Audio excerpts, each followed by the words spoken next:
Ay, sige. Ang ganda naman ng bahay nyo. Grabe. Ang layo. So today is a very special day. Dahil ngayong araw na ito mga kakulit ay masisilayan at makikita ko ang taong sikat na sikat ngayon at nagte-trending sa buong Pilipinas. Walang iba kundi si Diwata Paris Overload. Kaya naman ngayong araw na ito ay naglinis ako ng mabuti dito sa aming bahay. Para naman kapag dumating si Diwata Paris Overload ay napakalinis ng aming bahay. Kasing linis ng hangarin ko sa kanya. Charot! Hindi gayon. Charot! Kaya naman bumili na rin ako ng merienda na ihahain ko sa pagdating niya. So ayun mga kakulit at siguro naman po ay kilala nyo si Diwata Paris Overload. So ngayon pong araw na ito ay makikita ko na ng personal si Diwata. Dahil hindi na po ako ang pupunta sa kanya at siya na mismo ang pupunta dito sa amin. Yan! Kaya mga kakulit, tuwang-tuwa ako. Dahil po si Diwata ay sikat na sikat ngayon at siya din po ang nagiging inspirasyon ng mga mahihirap. Kaya naman mga kakulit, abangan nyo ang pagpunta ni Diwata dito sa aming bahay. Yan! At tatawag lang po niya na malapit na daw po siya dito sa amin. Kaya naman hintay na lang natin. Kaya mga kakulit, nandiyan na si Diwata. Antay ko na lang. Kung nakita niyo yung tuwingin na bandyan, ay siya na daw yun. Kaya naman mga kakulit, hahantayin ko na lang siya dito.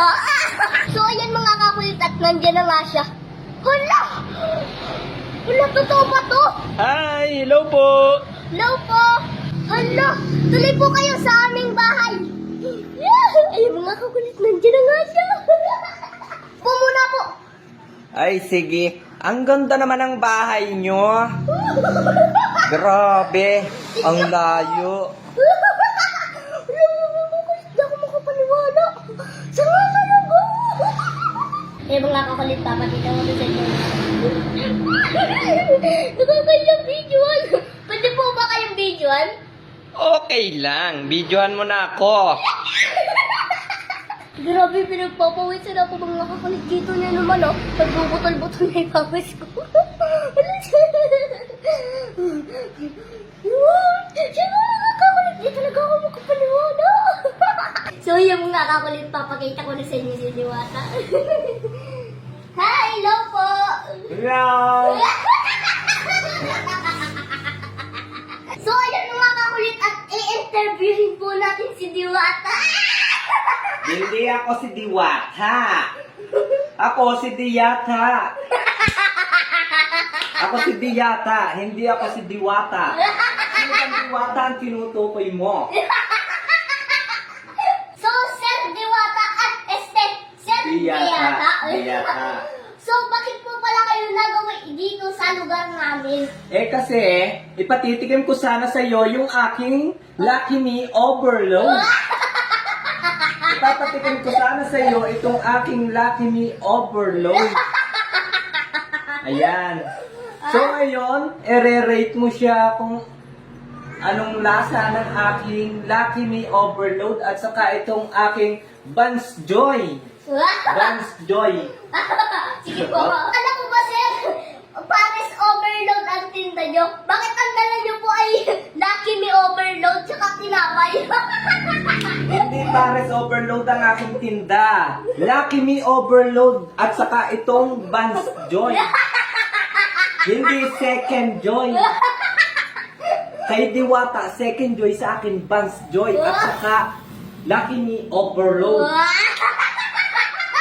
Diwata ay Sir Diyata. Diyata. Bakit po ba kayo may nakasabit na susi dyan? Ito kasi susi ng aking tura-tura. Ito naman ay susi ng aking ratu-ratu. Teka sir, matanong ko lang at mapansin ko lang.